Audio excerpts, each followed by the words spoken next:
آپ دیکھ رہے ہیں IAK نیوز۔ قادریہ کمپلیکس راولہ کوٹ میں الوداع جمعہ کی ادائیگی۔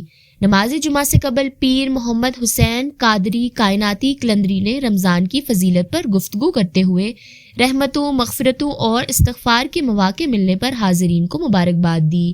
ان کا کہنا تھا کہ ہماری خوش نصیبی ہے کہ ہمیں اللہ تعالیٰ نے مواقع فراہم کیے، لیکن اس ماہ مبارک میں بھی اگر ہم ان فیوز و برکات سے محروم رہیں تو یہ ہماری بدقسمتی ہے۔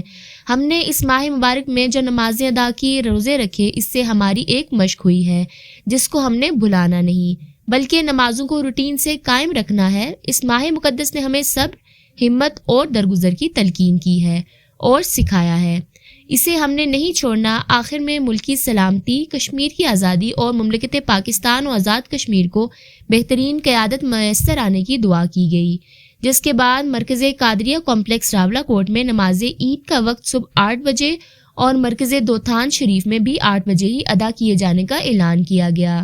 دوتھان شریف میں پیر طریقت حضرت محمد حسین قادری کائناتی قلندری خود نماز پڑھائیں گے، جبکہ قادریہ کمپلیکس راولہ کوٹ مرکز میں صاحبزادہ فیضان قادری نماز عید پڑھائیں گے۔